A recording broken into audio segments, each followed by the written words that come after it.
Hi guys, samahan nyo kaming magkalat. Gumawa ng trending empanada. Watch the full video guys para huwag nyo nang subukan ang paggawa. Promise, magsisisi kayo. So, ayan na. So, ito na. Maglalagay na ako ng itlog. Pero yung white egg is too much. Nag-overflow siya. Pero dead ma ako. Tinupi ko pa din, and there you go. Yung dough ko is medyo madaming tubig. May pa-tissue pa yan, akala mo may sipon. So assuming ako okay lang yung ginagawa ko, so ikakat ko na siya. Pero hindi ko pa din talaga matanggap na hindi successful, kaya pretending okay siya. So, ito na nga. Tignan nyo naman kung gaano kadikit. Para na siyang glue. Ayaw humiwalay sa plastic. And still me pretending okay siya. Pagkaangat sabog. First attempt failed. Is my dough too soft? Huh? So, disappointed na ako. Itatapon ko na sana. Pero to the rescue si Dada. Pinapakita niya ang kanyang baking skills. In fairness, mukhang okay naman ang kanyang dough. Parang siya pa ang mas Pilipino kaysa sa atin.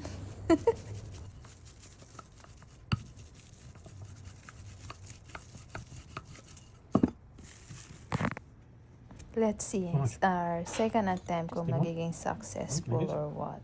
So, ayan, naglagay na siya ng kanyang longganisa, mongo, papaya, and then egg. And this time, yung egg, tinanggal namin yung white egg. So, yung egg yolk lang ang ilalagay namin para hindi siya mag-overflow. So, moment of truth. Ipa-fold na natin.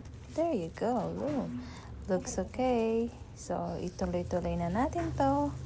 Huwag nyo kaming i-judge, guys. Hindi ko na ilalagay dito yung video kung paano ko ginawa yung dough, yung longganisa, yung pag-prepare and everything kasi hindi naman siya successful. At yung measurement ng dough namin is ginaya ko lang sa mga post ng mga vlogger. I don't know if they are posting the real video of them. So, ito na, ikakat na ni Dada, and looks mukhang perfect, diba? So, it's time to fry. Let's see how we go. Ay, natakot sa mantika. Ay, muntik nang mabuo. Second attempt. Failed. So, malakas ang fighting spirit ni Dada. Magta-try ulit siya ng another one. So, let's find out. So, mukhang expert na siya sa paggagawa ng dough.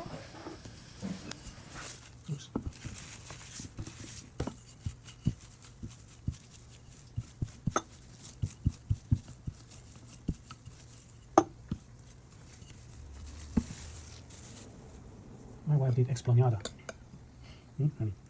Is this a good sign? Mukhang okay ang dough niya. So, maglalagay na siya ng kanyang longganisa, ng mongo, and papaya, and then egg. Papaya. This is okay? Oops. Parang may sumisilip. So, ayan. Okay. Naging rectangle na siya. So, nagpanic daw ako sa paglalagay. So, it's his time to put it. Talagang niyayabangan ako. Third attempt is still failed kasi naging rectangle siya.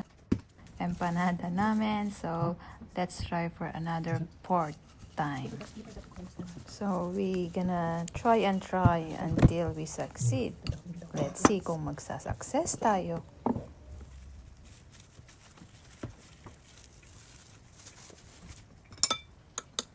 May napansin ba kayo sa dough namin? Paliit na siya ng paliit.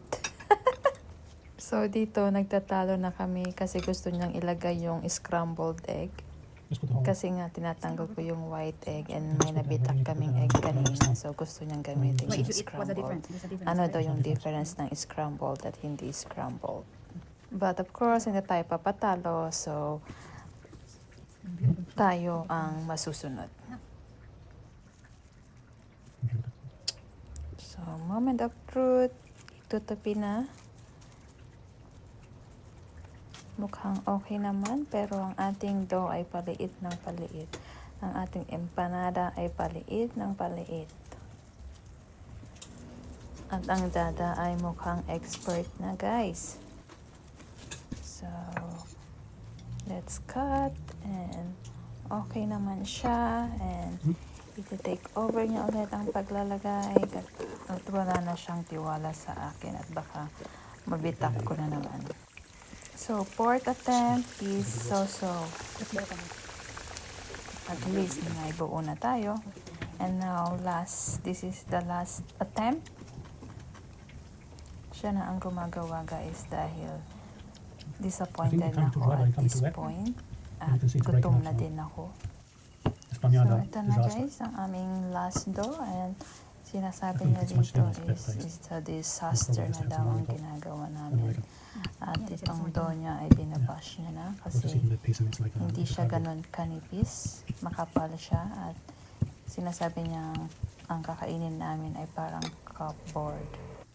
If umabot ka sa video na to, gagawa ka din ba? What? And anong attempt ang pinakagusto mo? Please comment below. Itong dough namin is hindi siya perfect, pero tinatapos na lang namin siya kasi ayaw namin siyang sayangin at nakahanda na lahat ng aming mga sahog. So no choice to continue. Kaya wag nyo kaming i-bash. We are not perfect cook. Pansin nyo ba yung empanada namin is lumiliit na siya at pakapal ng pakapal ang kanyang dough? So, ito na. Oops! Muntik nang bumuka. Fifth attempt failed. So, akala ko last na kanina may natira pa palang dough. So, tatapusin na namin to. This is the last. So, dito is nilagay niya na lahat. Yung longganisa na ginawa ko. So, masyado na siyang na-excite dito. Madami na siyang nilalagay ng mga sahog. Hindi ko na siya nabantayan dito. Let's see kung anong mangyayari sa kanyang overloaded empanada. So, maglalagay ng egg. Moment of truth. Let's see if our last attempt is gonna be successful.